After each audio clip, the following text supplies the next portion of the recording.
phobias. Have you really thought about them? They're such strange things. It's part of what makes us so human, is that we have the phobia is like a fear of things with a completely irrational reason to have a fear of it. Usually, you know, it's completely unfounded, in this directly improportionate or disproportionate to what the actual thing is. That is classically a phobia. Like, you can understand why you'd be frightened of snakes or spiders or sharks, because even though they're generally, you know, fairly benign to a certain degree, there is a chance of some harm coming to you if you were to get in their way.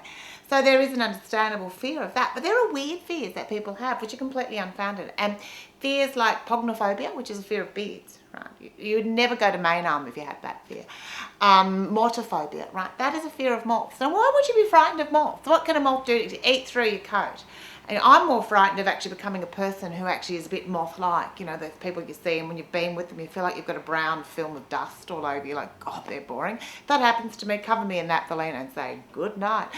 There's myconophobia or something like, or mycinophobia or something, and that's actually, it's not fear of mice, it's fear of mushrooms. Like, hello? Why would you be scared of mushrooms? Although I suppose if you'd read, you know, Through the Looking Glass or something, and you'd read Alice in Wonderland about getting small, big, then probably you do have some sort of reason to have a fungal fear.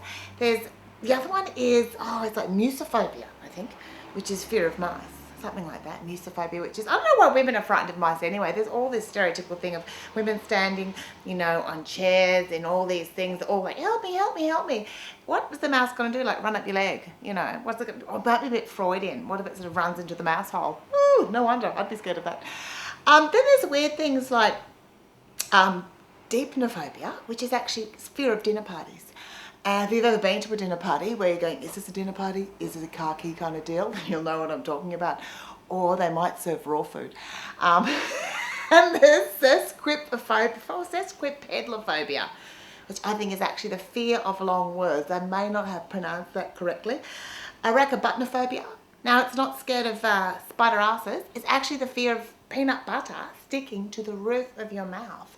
Gee, you would have had to have a lot of fungus to actually get to the point where you develop that as a phobia. Allodaxophobia, interestingly, is a fear of opinions. And if you're a friend of a person like that, clearly you're used to sitting on the fence. Interestingly, if you wanted to kill a person like that, all you'd have to do is put them in a room with someone like Alan Jones. It would be the perfect crime. They'd be dead in half an hour. Memnophobia is fear of memory. Any memories, good, bad, indifferent. And it's interesting, people around here or wherever that smoke a lot of pot clearly aren't addicts. They have memnophobia. They have a fear of memory, so they must get rid of memory. See? That's a great defense in court. Octophobia, fear of opening your eyes. I think Tony Abbott has that. Unable to see anything going on around him. Then there's Nom De Phobia, which is actually a very current fear. That is fear of being out of mobile range. If you've got a mobile phone, you're no longer in range. It's fear of not being in that and not actually being able to contact someone. So if your parents irritate you and they've got, you know, omniphobia, get them a Vodafone plan. They may never ever have to come to visit you again. They won't be able to, because they won't be able to leave their home about 1 inch. And then finally, there's phobophobia, which is fear of fear. People that are frightened of things insane. These are only some of the fears that I came across. I'm rather fear free, except I do have one major fear. I have vactophobia. It's fear of the vacuum cleaner. Help! Please!